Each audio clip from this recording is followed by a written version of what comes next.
Hello, my name is Paul Larkin, and this is a wee extra podcast that we did a few years ago together at a secret location and performed some of our work, some of our forthcoming work, some work that we've done in the past, things like that. Just to see if it would work and just to see if it would be something that we could probably do, in the future for entertainment purposes and, to get sort of creativity out there and to get our work out there and stuff. So the voice you'll hear at the start is me reciting a poem that was written by Lorenzo Wordsmith. Then you'll also hear people like Krys Kujawa who recites some of the new book that he's currently writing. You'll hear Steph O'Neill recite a piece from Frank Rafter's upcoming book, Standing on the Shoulders of Giants. Then you'll hear Lorenzo and old Pesky do a wee bit of satire on our favourite guy, Charles Green. And then we finish it off with me reading from my upcoming novel from next year. It's not coming out till next summer, 2014. Wider Than Trap 6, where I make a wee reading from that and give a wee insight in that. So we're going to do this as a video. We did do it as a video, but we thought, nobody's got the time to watch a video of this, but everybody's got the time to listen to podcasts, and it's only going to be about 50 minutes long. So hope you enjoy it. As I say, we do it because we love it, and we hope that you do as well. Cheers. Too bad either. The recent Fanny fiasco would tell me that. In book form, the writing can be political, satirical, historical, relevant, informative, challenging and factual, and poetry strong and passionate. In banner messages, picture form or musical video, second to none, conveying the message of hope and at times distress. They remind us of the challenges we face past and at present. They educate upcoming generations so that they may seek an equal standard as their right. Armed with stories of inequality and recalled from times past. The voice is far-reaching and potent. It is a voice that only a fool would choose to ignore or mock, and here in Scotland there is no shortage of fools. These creative styles will not be oppressed, such as their potency, and these skills are produced in all kinds of format. Skills which are well-honed tools on which debate is created with a solution to be found. They can be hard-hitting and relentless, but also embracing and charitable. They depend on how the times treat them, when we historically see cast as the lower-level citizen.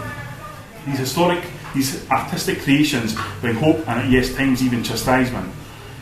They also empower with a new strength that remind us of a future that we demand based on equality, community and recognition. We do so remember that our charitable route, a route that will forever be a top priority. Those who project the Celtic-minded or the scourge or the underclass, or who reject us as an unworthy or unimportant would, but for our voices and words define the assertion in such artistic ways produced with such quality and communication so skilled and natural, undoubtedly have their way.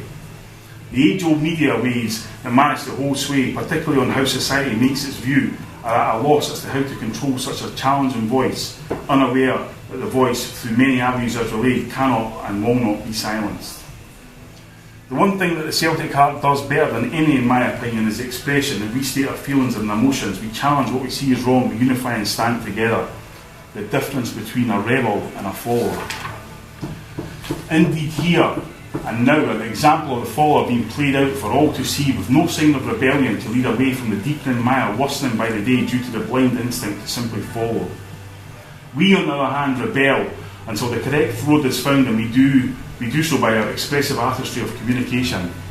These days of new media and social media have been grabbed by the undercarriage and hoisted to the plateau that in time will be insurmountable for those that wish to protect inequality or proclaiming the fairest of society. You see, poor Timmy is actually rich in moral fibre. He was born with it. Those days are gone, the days of superiority, of they know best, they just don't know it yet. With good cause, we see ourselves as their root as victims, whether it be in work or in play. They no longer accept paranoia as an acceptable explanation, so they sing it, write it and display it. They refuse to give in, give up or accept the unworthy of the same rights offered to anyone else. Do we feel victimised based on religion or race? Well, it could be argued so. There does seem to be a significantly harsh difference in treatment of those like myself, that over many of the years felt that difference. We all have our own personal or collective experiences. Yes, indeed, Paddy was my grandfather. Yes, I am a Fenian. I have often reminded from those that they can be bothered by it, although when asked I have never felt the urge to deny it. such for that welcome burden. I'm also proud indeed I know none of that I'm not. One has to wonder if any authority that might have this fine strange silence, wherever it may be on the suffocating planet, could have selected a more creative and strong force to challenge with a view to silencing it, if so for the greater good. That's another fine mess you've got me into, a comical classic. We have always prevailed through our arts. Our message in word and music have grown throughout history, never stronger through new media than right now. History may well point to a titanic and catastrophic blunder and a turning point due to this new media. For me, this is why there appears to be a strong movement, especially in football, to close down many freedoms. Expression, speech and movement in the year 2013 all seem to be taking a hit with newly created laws that threaten each of them, strangely enough on the cusp of a so-called independence. For me, these expressions are the basic functions of freedom, of true independence. But what do I know? If one cannot really stop the alternative, I suppose it is to silence it, at least to a degree. It's an age-old method, I guess. Don't let them get too big for their boots. The Celtic voice, though, is very strong. The years of degradation and villainisation have bolstered resentment and so strengthened deep resolve. The artistry has grown into an expensive and rich and potent outlet, one which pours forth emotion and unity, one which assists its charitable beginning, one that continues in that vein. The freedom of them with new media, I'm convinced, will not be denied. For using the skills, art and abilities we are blessed with in music and song and in dance and singing and scribe, the voices ring loud and clear. They always have. We are proud. We will forever be heard. You see Celtic as a family, as a living, breathing entity. It is indeed a most masterful work of art. Written by the man named Lorenzo, phenomenal stuff. The next guy we're going to bring up is a YouTube sensation. When Celtic beat Barcelona last year, this man records everything when he goes to the games, and when Tony Watt scored the second goal, he was heard to scream to millions of people listening, "Tony fucking Watt!" So without further ado, I'm going to bring up Krys Kujawa, who's going to entertain that from himself. Fucking Watt! I mean, I'm not just a YouTube sensation. I have written a book before. I wrote From Seville to Sevilla last year, and I got some good feedback from it. But one of the things that came back to me from Joe Bloggs City of the Celtic Wiki was that there wasn't enough of me in it. So I went away and thought about that, and I started sort of following in Paul's footsteps effectively, because he writes better about himself than anybody else could possibly. Most people do. So I started writing some of my ideas of how I became a Celtic fan, and that sort of grew into the idea of a book called Hobson's Choice, which, for those that don't know, Hobson's Choice is basically a choice that isn't a choice at all. It's either take it or leave it. And interspersed with a few sort of extended blogs, because obviously I write for Alien Media as well, and occasionally I go off on a rant, and the 1200 word become 5,000 words and almost another chapter of a book. So I'm working on the premise that I've got a story of my life and how I became a Celtic fan, combined with a few other thoughts and pieces, and this is just an excerpt from myself. Back at school, I was getting beaten up on a regular basis. As well as being the smarter, younger outsider with a funny name, I was also something of a geek. This was never more evident than when I briefly went to school with a Star Trek school bag. As much as I love Star Trek, and I have memories of watching that show which easily predate any of my Celtic memories, advertising that fact as a child was a definite mistake. My other big issue was I couldn't find sleep. This was a well-known fact in the village, so anytime I got uppity with my mouth, this happened all too frequently when you're constantly goaded for any number of things, I was issued a quick beating for my trouble and sent off home, usually crying.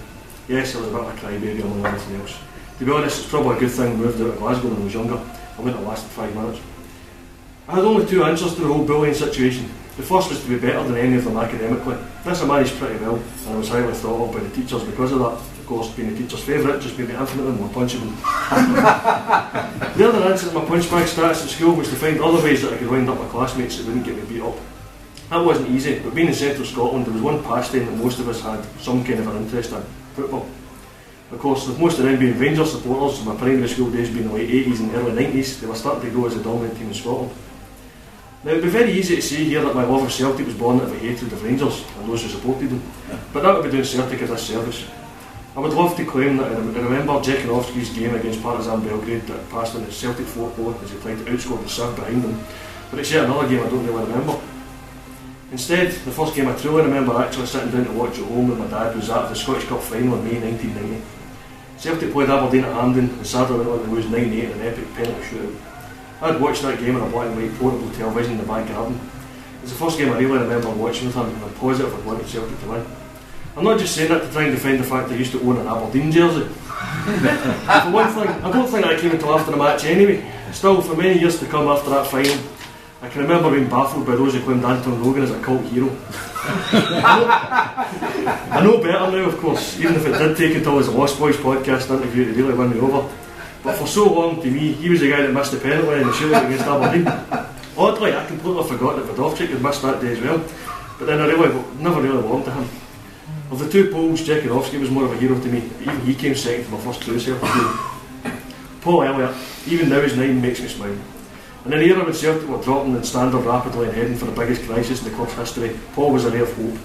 His first season with the club was hardly inspiring as he first picked up a knock in pre-season and then went on to be part of the Partizan Belgrade defensive staff, but he soon grew into the position to show us what he was truly capable of doing. Of course, if you've read Paul Larkin's Poles and Golden Essay, you already know this. When Paul asked several of us to write about the important goal that was scored, it was Elliott's opener in the 1990-91 League Cup final that came to mind for me. A defender stooping down to score a header against Rangers, and a domestic final was always going to capture my imagination at such an important age. Of course, Rangers equalised and went on to win the trophy that day. The following week we met him in the league and the same thing happened again. Elliott gave Celtic the lead, but we lost 2-1. It was part of the course in those days. In May 1990, Celtic finished 5th in the league. In May 1991, we finished less than 3rd. I was used to Celtic being dismal, and I was used to the slagging I would get at school because of that. But in May 1991, Rangers almost didn't win the league. Having won the league in the previous 2 seasons, there was a chance Rangers wouldn't get 3rd.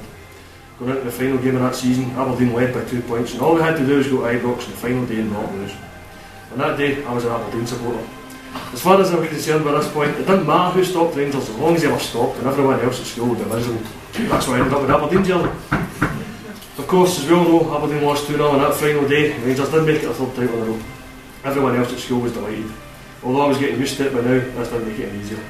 At least the summer holidays were always close at hand when the season came to an end.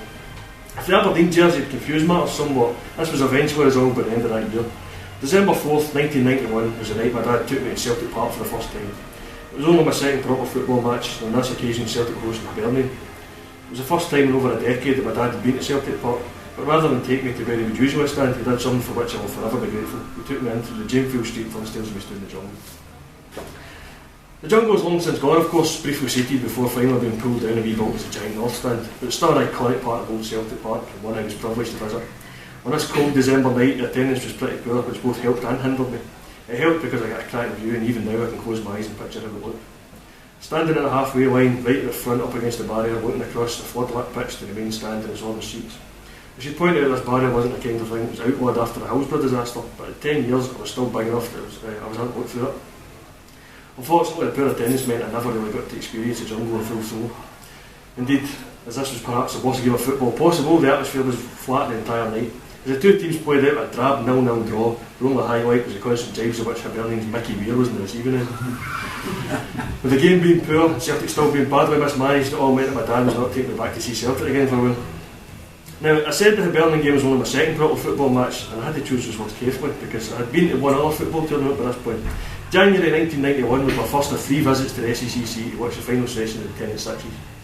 The Tenant Sixes was a great idea, but it suffered from one major drawback. It assumed that football players actually enjoyed their job and weren't collecting money. The tournament started off brightly in 1984, but by the time the 1990s came around it was starting to suffer. Rangers considered it beneath them and had other things to concentrate on, so they didn't take part. To fill the gap, the odd First Division team was invited to take part instead. Nevertheless, it was an enjoyable tournament and usually came down to the really talented footballers who would stick out with a sore thumb on the indoor pitch. As the name suggested, it was a 6-a-side, although it was a rolling substitution with a squad of double that. There were other rules to make it a bit more fair too. You had to shoot from inside the final third, you couldn't hoof the ball from one end to the other, and if you were booked you would get sin-binned for 2 minutes. The format is more or less still intact in Sky Sports Masters summer tournaments. Except that it's played by players whose career have come to an end instead of playing mid-season. My first year there I remember 2 things. Hearts goalkeeper Henry Smith would go up with tracky bottoms after every single thing he did. My mother with Davy Cooper was brilliant. There are plenty of stories regarding Davy Cooper and his time at Rangers that will have many Celtic supporters seething just thinking about him. But I'm not going into it here, as they were pretty much before my time. Besides, as I said earlier, I lived a sheltered life. I didn't listen to it, I cut that out from ever. David Cooper, I remember, was a very talented player for Motherwell, and that was never more evident in the 10 and 60s. I think we won about the man, the footballer was terrific. It wasn't enough though, his Hearts beat Motherwell 5-3 in the final. Obviously a wardrobe malfunction for the goalkeeper wasn't enough to prevent the Edinburgh side from winning. Nevertheless, the tournament captured my imagination. I was delighted my dad got tickets for the January 1992 tournament. Aberdeen had joined Rangers and given the tournament a miss, but Hearts were there to defend their title while Motherwell were looking for revenge. But the 1992 tournament wouldn't be about either of them. Having won their group matches 4-0 against Partick Thistle, 5-2 against Dundee United, 5-3 against Falkirk and drawn 3-3 with St Johnstone, Celtic marched on to the semi-finals where they faced Motherwell. I was worried. I'd seen David Cooper the previous year and I knew we were facing. But Celtic won 8-5. It was a great game to watch, but probably even better because Celtic won and we faced St Johnstone in the final, who themselves had knocked out the Olders Hearts. Of course, St Johnstone were the only team that Celtic hadn't beaten in the group stages, and Celtic had never before won the tournament. But Celtic beat St Johnstone 4-2 in the final, and John Collins, captain in the absence of the injured Paul McStay, lifted the trophy. It was the first trophy I'd seen Celtic lift in person, and indeed it was the first trophy they lifted since the Scottish Cup in 1989, nearly 2.5 years previous. But those were the only thing they won for another 3.5 years. It was hardly a big trophy, although the Celtic board at the time seemed to think it was worth crowing about, but as a kid it was brilliant. Sadly, in the 1993 tournament, with the last of the 10 and 60s, the sponsors pulled out and the interest was lost in the tournament altogether. The 1992 triumph was Celtic's only win, and the trophy to this day came from the Partick Thistle's trophy cabinet as they won the final tournament. But from a football purist perspective, it's a real shame the tournament ended. I would have loved to have seen the likes of Robo Moravchik and Brendan Larson playing in it. He'd have made David Cooper look like me. And that's us. The next story is actually written by Frank Rafters, who's sitting there shyly in the corner. It's going to be read by Steph O'Neill, and it's from his book that will be in the autumn called Standing on the Shoulders of Giants. So Steph, if you want to come up and regale us with that. Yep, so just to set the scene, this particular tale tells the story of Billy Davidson. Returning to the tale of Mr Davidson, he saw his beloved Celtic win a Scottish Cup for the first time in 1965 as the Hoops banished the Demons of 4 years hence by defeating Dunfermline Athletic by 3-2 at Hampden Park, with Mr Steen now in charge of the Celtic side. At the time, Billy felt that he was at the start of a revolution and that there were good things to come, and well, with the benefit of hindsight, we all know how correct those predictions would turn out to be. A little over 2 years later, almost to the day, Celtic played out a goalless draw with Dukla Prague to seal their place in the European final for the first time. With the result came scenes of joy across the Celtic supporting world and, as we would now expect, the scramble to find a way to the final began. Billy, who did not have the money to go, had never really considered the prospect due to his financial situation. However, only days before the match in Lisbon, his mother told him his granny had asked to see him. Having rushed round to his grandmother's house, mildly concerned that something might be wrong, the old lady presented him with the results of a sixpence endowment policy she had been adding to since his birth 20 years previous. It totalled approximately £28, and she asked what he planned to do with it. "I'm going to try to go to Lisbon," was the reply from Billy, and his grandmother was very pleased with this, saying, "Can't think of a better way to spend it myself." In truth, it was no coincidence that after all those years his granny had decided to withdraw her policy in the run-up to the game. She clearly wanted him to have the opportunity to see Celtic at the grandest stage of them all, and to this day, it's clear the magnitude and kind-heartedness of this gesture is not lost on the Coatbridge man. However, when Billy left his grandmother's house and headed to Phil Cole's, a local pub in Coatbridge that had plane tickets to Portugal, he discovered that the last seat had been sold only hours earlier.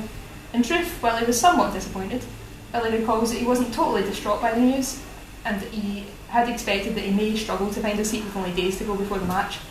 In his mind, he suddenly had more money in his pocket than he ever had previously, and his favourite football team would soon compete in the European Cup final for the first time, so his spirits remained high.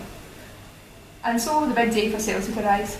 On the 25th of May 1967, Billy arrived home from a night shift at his work in the local McKinnon's knitwear factory, read the morning newspapers, ate some dinner and went to bed, while the majority of Coatbridge was waking up in full of anticipation. A colleague had left Billy's work earlier that morning with a parting remark asking if he could bring his accordion in to play for everyone if Celtic managed to win in Lisbon. Unsurprisingly, Billy, who was a member of the Coatbridge Shamrock accordion band, agreed, but Mr Davidson recalls now that he didn't think Celtic would win against Inter Milan.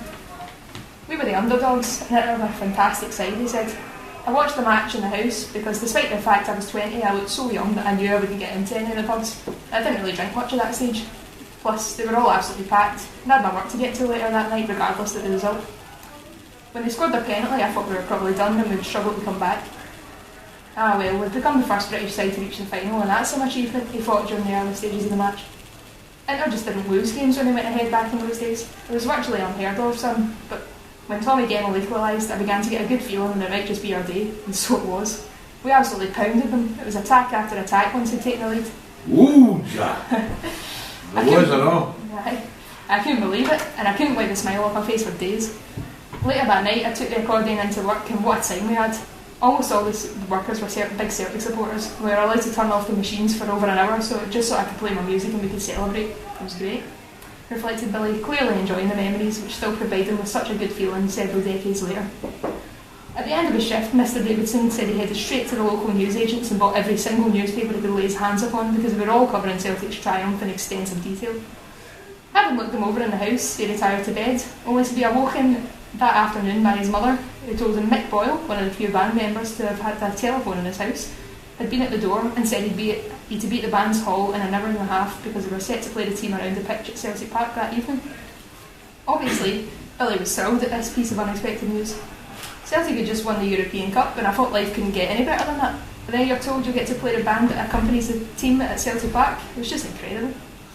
However, his mother, whilst delighted for his son, had had her world thrown into a frenzy by Mr Boyle's visit, and had to feed her son, as well as clean and iron his band uniform, in less than an hour's time. As so many fantastic mothers do on countless occasions worldwide every day, Billy's mum pulled off a superhuman feat, and he was there for the bus pick-up at 5 o'clock sharp. The band, which was affiliated with the Ancient Order of Hibernians, had played to several large crowds before, both in Scotland and across the sea in Ireland, but this was, by Billy's own admission, to be their biggest audience of all. As the bus carrying the chosen ones weaved through the streets of Glasgow, more and more people began to line the streets as they approached Celtic Park, until they found themselves travelling up London Road with supporters not only packing the pavements but hanging out of windows and perched on top of any potential vantage point, all waiting to catch a glimpse of the men who conquered Europe. At that time, the enormity of what Celtic had achieved began to really sink in for Billy, and as the band clambered off the bus outside the front of Celtic Park, a representative from the club asked if they could play a few songs to entertain the crowds outside for a time, and they duly obliged, much to the applause and adulation of the people who were unable to gain access to the stadium itself, which was full of capacity with other supporters. However, as Billy recalled, a section of terracing wasn't open for fans because of ongoing maintenance work, which reduced the number of people able to squeeze into the ground itself. Having played outside, the band made their way inside the delirious Celtic Park, and as they strolled out onto the track next to the pitch, they passed the vehicle which would soon shepherd the champions of Europe around their home ground, the much favoured coal lorry. When Mr Davidson recalled this machine, he produced a hearty laugh, followed by a little bit of a sigh. Nowadays, when teams return to their stadium with the European Cup, coordinated fireworks shoot around the ground upon their entrance and confetti fills the local air. There are light shows, big screen montages and announcers working a crowd to be found all across Europe nowadays for the new champions. However, in the east end of Glasgow, all those years ago, the only thing being produced from the coal lorry was some rather nasty fumes, and as for the pyrotechnics, the closest was probably a few people lighting up a match or two in the terracing to light their pipes. Continuing on with Billy's involvement, his band began to play inside the ground for the gathered Celtic support. Whilst they had played some Irish music outside the main stand, the band stuck to tunes such as the Celtic song, Celtic, Celtic, That's the Team for Me, and We Shall Not Be Moved inside Celtic Park.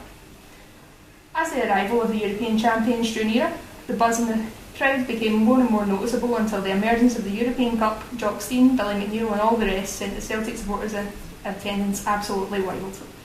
As the band marched twice around the ground, it was understandable that most of the eyes inside Celtic Park were firmly on the lorry behind them. However, the fact that Billy did play a role that day has put him in the history books, and no one can ever take that away from him. While you may not see his name mentioned in the newspapers from the time, you will see his face, as it is featured in at least one front page the morning after the event.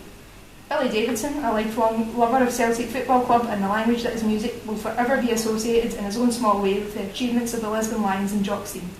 The proverbial face in the foreground I mentioned earlier will live forever in this regard, captured at what he himself described as his proudest moment as a Celtic supporter, and it has been an absolute pleasure to feature his story in this book. I can only thank Mr Davidson and his family for their hospitality in this regard, and I wish them all the very best for the future.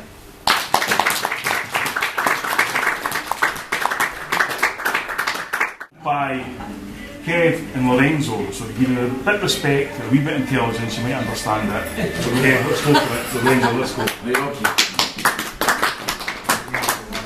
Right, now listen, you're going to picture the scene.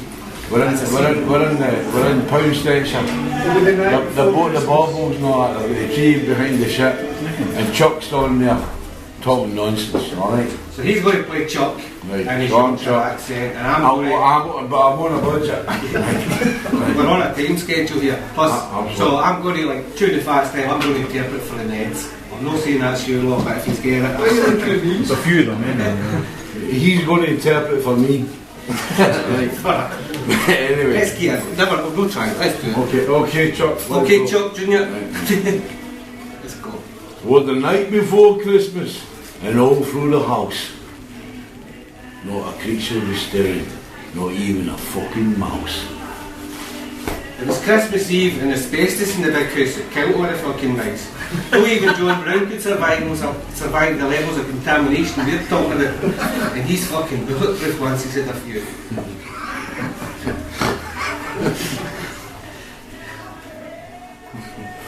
Except, of course, Ali fucking McCoy, who's been banging on my door asking, where can I spend that fucking 10 million?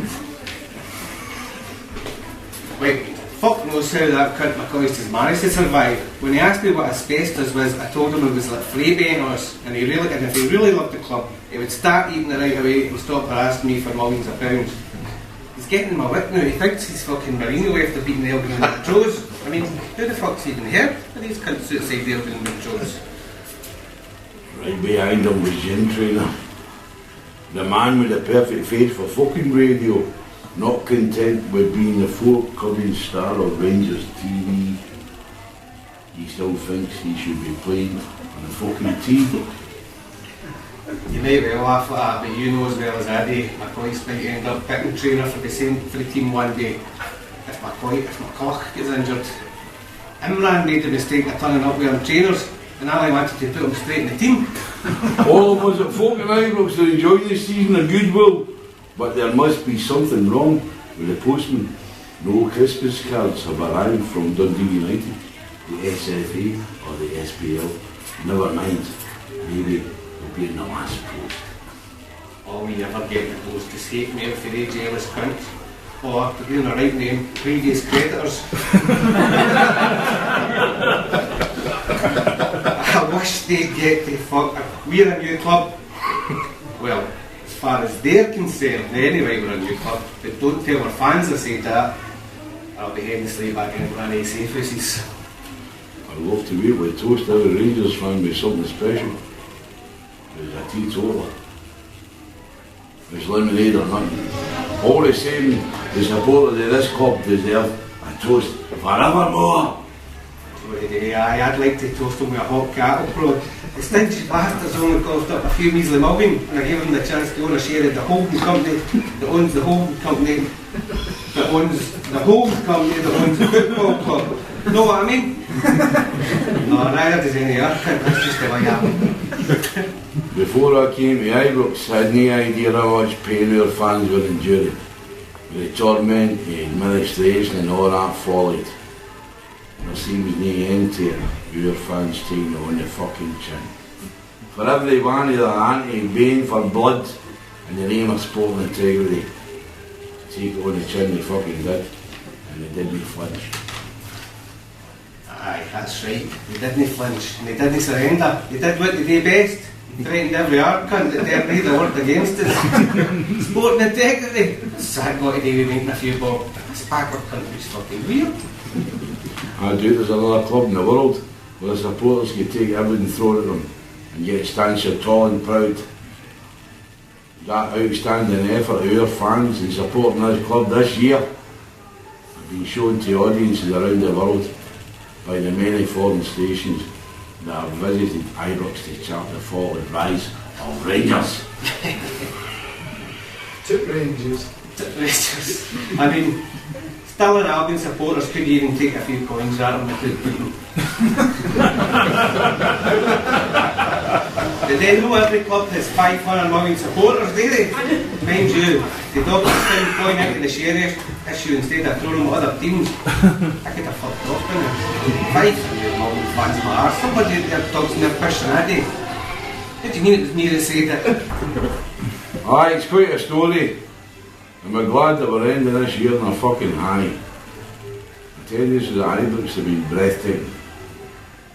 We're also delighted to be made welcome to the SFL Division 3, and we know we're making a difference to the league. We've also been pleased to hit the highest starting value, the financials of all the clubs we've played this season. Fuck them. I don't even mind these third division clubs calling us a new club in programmes or other tannoys. As long as I get a wee score at half time.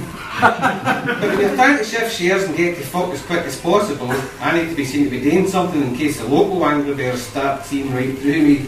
Stop it! This club's on the way back, and our admission to the London Stock Exchange last week was yet another important milestone on our journey. Remember that scene in the Shawshank Redemption when Andy crawls through a tunnel of shite and comes out clean on the other side? Well, that's what we've done with our debt. We've got a new identity. Just so happens to be the same as the old one. But we're clean, telling you, so far the old switcheroo. Well, I went on behalf of the board of directors at Rangers. The Rangers like to express our deep gratitude to every Rangers fan. You're the greatest, and we wish you a very Merry Christmas and a fucking Happy New Year. I'll bet you none of you thought I'd have Big Walter on the board for Christmas, did yous? Well, you just stick with me and I'll see he's alright. I'm already thinking that raising another issue in time for Easter. Oh God, there's a fucking delivery for the SFA and it's a fucking massive bundle. Either it's a thanks for rejuvenating the refreshing Scottish football, or it's another pile of pish disputing the charges. So go to the Ibrox's Boxing Day. No, wait a minute, it's no for the SFA at all. It's a pile of angry letters for the lawyers of the old creditors demanding their money back because we keep saying we're the same club. They cunts don't get it, do they? No, and they never will. God gave me big cons to grab loads of money, and that's exactly what I'm going to do. See you at the Asbestos Sports Direct Arena on Boxing Day. And they still don't know who they are. And if I don't see you there, I'll see you at Tannadice for some boxing.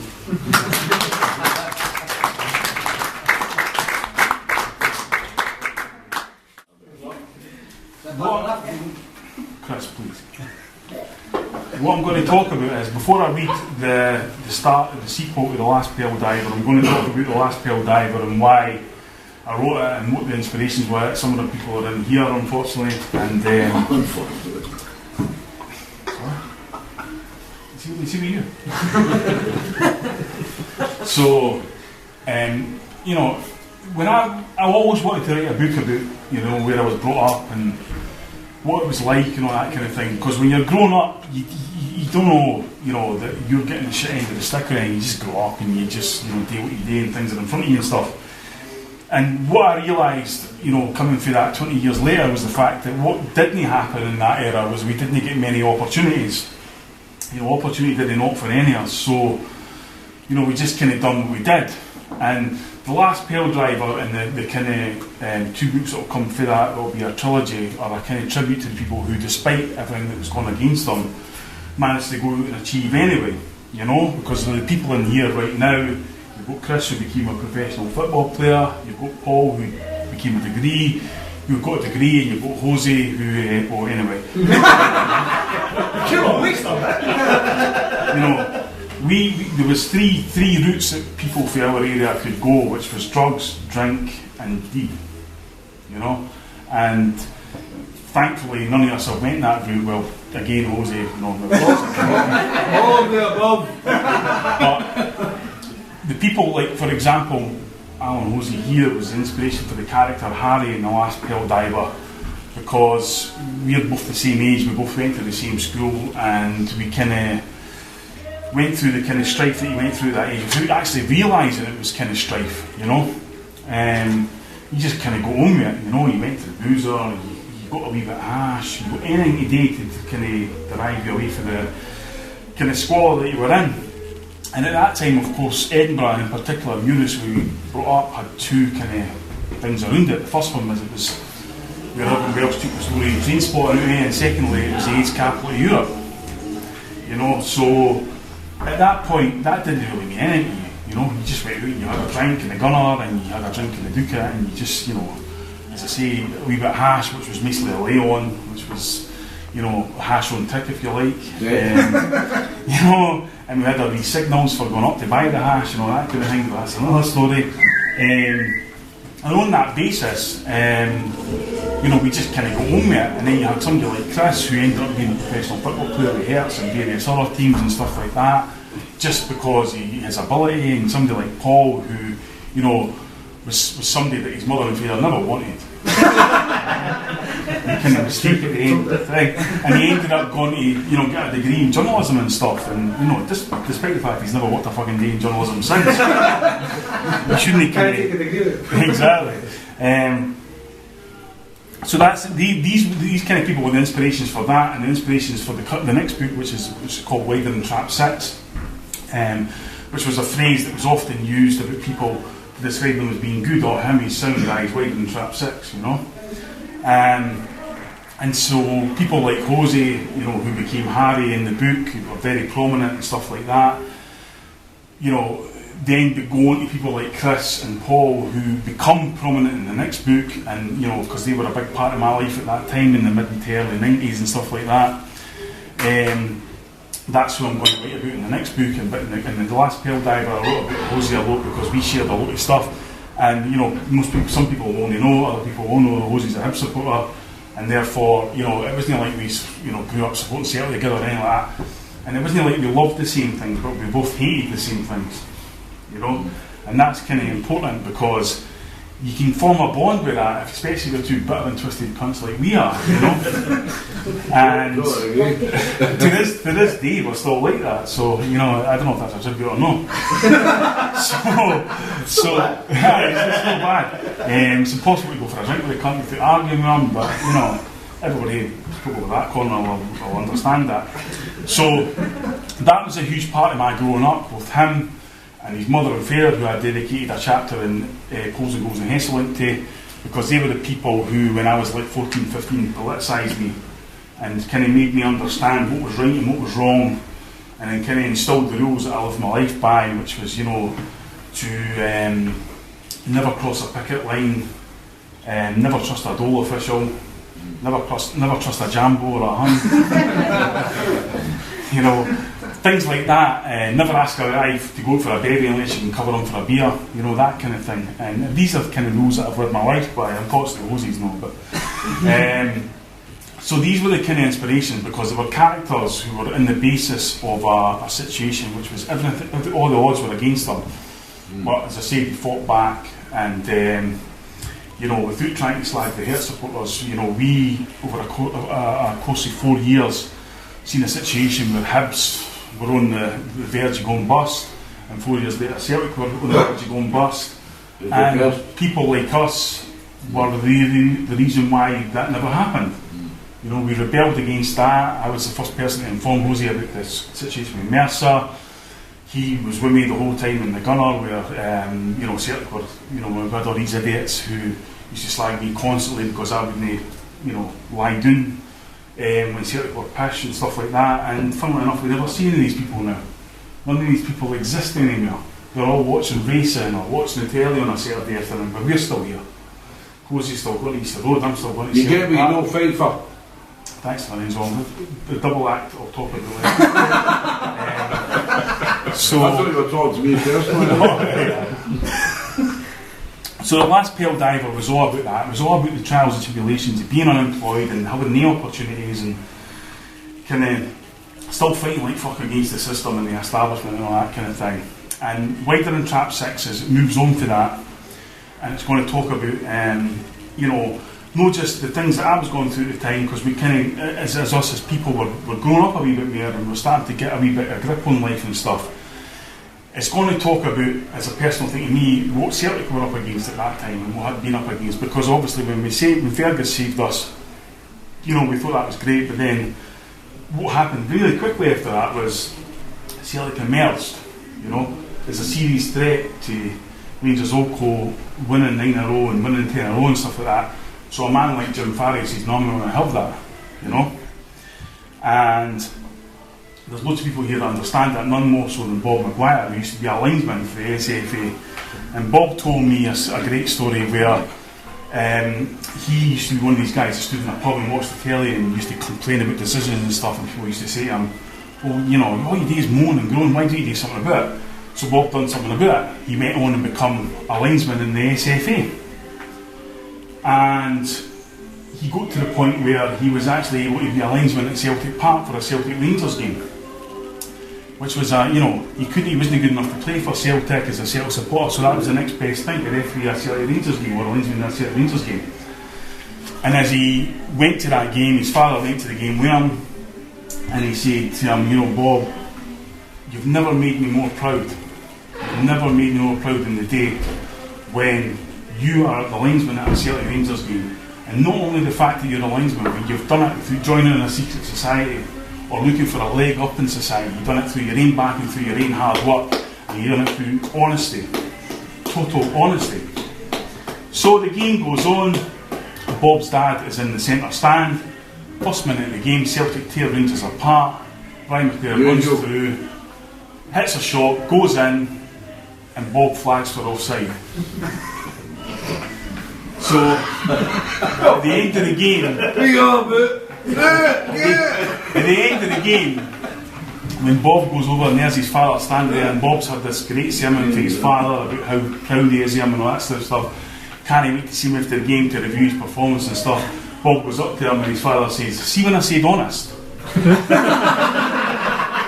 I didn't mean that fucking I'm going to try to go over here now, And so that was the kind of backdrop. And I know the supporters of other teams and stuff, and you all think they've been done by referees and stuff. But this book, The Wider Than Trap 6, 95-96 season, and it was kind of, as a self-supporter, it was different. It was emerging for a long dark tunnel, you know, and we started to challenge again and stuff. And you know, I know other teams have challenged in the past and you know previous seasons and stuff, but for us, you know, we had to challenge because our enemy was running amok, and we had to try and stop them before they took one of our records away. So this story that I'm about to read it follows on for the last Pearl Diver, and it's the start of the story, or it's just the first part of the Wider Than Trap 6 you're going to read. And the only thing I'll say about it is it's about a different character, but it's three people that I based it on that I knew, and some people in here will know and stuff like that. And I hope you listen to it and I hope you understand it. So this is the story. Sorry, I'll just take a wee Guinness first.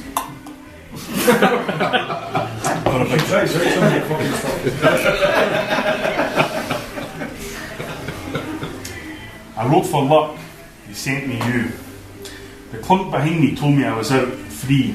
Aye, if you fucking say so. In films, this would be the part where the screw would give you a wry smile and tell you to be seeing you again soon. This isn't a film though. The screw just said good luck to me. That was good of the boy to do that. I should go to my ma's, but I'm heading for Stratty's first. Get the heat together. I'll walk down there, save the bus fares. They give you money when you get out, but it's only about a week's brew money, so fuck all really.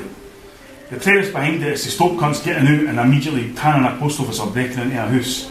Except all they do is get a load of criminals pissed before they even made it home, and the vicious circle starts again. Don't fuck about. It's warm as fuck as I pass Stenhouse Road to Gorgie Road. I heard inside on the radio that it had been one of the warmest Julys on record. I'd seen fuck all of it but I knew it was warm. I was inside for exactly 1 year and 2 months and I'd seen fuck all of much bar walls and doors. To be fair, it's only the back of and it's already fucking roasting.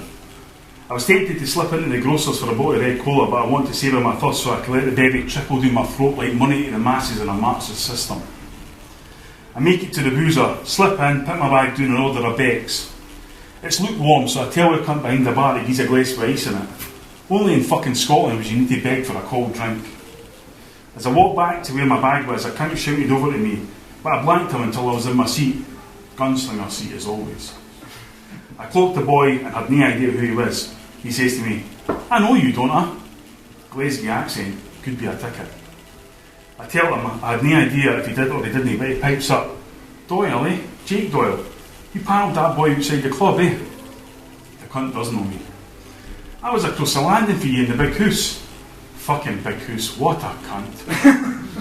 Relief comes over me, he's a 10-penny scumbag. I nod over him and ask him if he fancies a beer. No, I've got to get the train back to Bishop Briggs. See the missus, eh? He rolls his eyes as if it's a chore, but I bet he can't fucking wait to get back. I would have been here if I had somewhere like that to go back to, but she only came back to me once and came to see me, and that was to tell me that she wouldn't be coming back. Fine, except I've not seen my daughter now for over a year. In a funny way though, the jail would be harder if she was coming to see me. I pull out a pen and a bit of paper in my bag and get ready. I've been waiting a while for this moment, so I savour it likes. Various things have shaped this moment, off to the outside, but now I'm ready to be the fucking Potter. I put the paper on the table, but some cunt comes in and the air for the door almost blows it off the table. Ordinarily, I put the gadget right in his ears, but there's business to attend to here. I put my beard mat on the top of it and I lay in on the bottom of it so it doesn't happen again like. It's A4 size and I only need space for 3 hands, so it's Barry. Then the jukebox pipes up, and to the conversations around the bar I discovered it's Some Might Say by Oasis. I've heard a few of their tunes on Radio 4 from the jail, normally on Alison Craig's show or the other cunt, the Fat Boy. Reminds me I've got to get to Virgin on Princess Street the day and check out Black Grape single, Reverend Black Grape, Shaun Ryder's new band. I read about in the NMEs that cunt Martin sent me in, and although I'm fucking positive it wasn't actually him that sent the letters, it was his wee brother. The unit's just signed for Hertz. I recognise the writing because of all the times he used to practice his fucking autograph. And that cunt Martin is an awfully selfish cunt at times. If he was in the gang he'd be fucking out of it by now. Having said that, I hope the other wee cunt, Ronnie the Crime, isn't getting too flash because he's a Hertz player now. I appreciate the gesture and that, but just remember the pecking order, you wee cunt. Anyway, it's fucking dynamite that Shaun Ryder is back as the Happy Mondays are the best fucking band ever. My mind is drifting to summer of 1990 and taking jellies on the 17th green at Seven Hours Golf Course.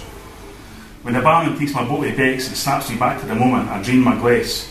The ice is now melting the bevy into a cool, golden, Esso advert type liquid and I get focused again. Right eye, the list. Numero uno. Get a season ticket for Celtic Park. Things are happening in paradise, boy, don't worry about that. We ended the fucking jinx in May there, Big Pierre busting the net with here. I was raging about for a split second because I had wee Donnelly in the jail suite and an inch either way and it's wee Donnelly busts the net and breaks the jinx, but it's a big picture. Remember, football's always about the big picture. The big man scored, the trophy drought ended and the comeback begins, you bastards. Back to paradise and all this season, and the paper and the boozer says we're after a German boy called Andy Tom and David Ginola for PSG. Feels like we're emerging for a long dark tunnel and, when I think about it, it was a bit like being in the jail. In fact, no. It was a bit like being in the jail, getting told you were being released, and then on the day you have your gear packed, relatives tell, the cunt comes in and says you have to stay another 6 months. That's the Raith Rovers Cup final I'm talking about for all you slow in the uptake. The wee man from Montreal came in and things have changed. Even for the jail you can tell that. I went in just after the wee man saved us. And I was glad I went in and didn't go in when the Kellys and White still were in charge. That would have been a fucking nightmare, man. So, season tickets are fucking must. Numero Zai. Patch things up with the missus and see my daughter. Being a part for your offspring is like being shot and no bothering your rest to get it fixed. It gets sadder and sadder and the pain will eventually kill you. Make no mistake about that. Inside, that is multiplied by 1,000. The worst thing about being inside is no lack of freedom. It's no doing the things you normally do, or even the cunts around you, no. The worst thing in the world is it just goes on without you, and you realise when you die, every cunt will forget about you pretty sharpish. So there's no time to fuck about in this life. My daughter's name is Hope. When I count the fact that she almost died at birth. Her middle name is Vanessa. When I count the fact that my missus liked that Joe the taxi bird. She was born the day after Charlie Nick played his last game for us the first time around. A month premature, 19th of May 1983, which is funny because my birthday's the 26th of May 1967. Now, before all you Humpty cunts go away and come back and after checking the record books and tell me Charlie's last game was at Ibrox on the 14th of May, let me tell you something. It was against Finn Harps and Donegal, I know because I was fucking there. She's the light of my life is Hope, but that mother of hers feels that he'd be shy about me, so she can get frosty with me. It doesn't matter though. I'll still be in it for it. That's what the mother never understands. Every time she has a go at me, she has a go at the bairn. I used to cry myself to sleep in the jail about her. Hope that is, not the fucking missus. A lot of cunts see me and think, oh, aye, wide, oh, hard man, ticket. And that somehow that means you haven't got feelings or didn't hurt. Just because I can fucking hold court in a fucking pub doesn't mean I didn't miss my daughter. But you can put on an act the cool cunt, so folk didn't ask about it. And you end up falling apart when they do. And you say what you really feel. And that's when the tears come. You've got to keep up the act, but not just to save face in front of any hung cunt watching, but to keep going. When going through hell, what's the best thing to do? Keep going. Freud thinks that bairns do all their developing in the first 5 years of their life, and I'm alright about that, because me and the missus were cool then. Once Albert Kidd banged 2 against the Hertz, and I stopped believing that hope being born or stopped us winning leagues, we were fine. Used to all go to the park and that, or the beach at Silverhouse in the summer. We'd walk down there and I would be hugging one hand and she would be hugging the other. I'd look at her indoors and smell, she'd smell back and we hope would be swinging between us. You didn't realise how magic these things are until you're not doing them, as Joni Mitchell once said. Having said that, a wife would disagree and say Vanessa Paradis said that. Then again, she was never a full shilling. After all, if she was, how could she hurt me this much? It's not just football, it's all about the big picture. Neuro twat. Get the rest of the country battle please Sidney Dempsey. Oh aye, the comeback doesn't just come in a party, young cunts. Thank you. Well, I hope you enjoyed that. It was an enjoyable to do. Loads of laughs, some good people doing their stuff and all that kind of thing. People that you're all well aware of on Twitter and stuff like that, you can support them there and give them hopefully compliments about what they did. This is something that we hope to kind of take on the road to a few events and stuff, probably starting in early 2014. So, you know, if you're interested, then get in touch and stuff like that, whether you want to come or whether you want to come and express yourself, it doesn't really matter. But hope you enjoyed that, and as I say, you know, we love doing it and we hope you loved it too. Cheers.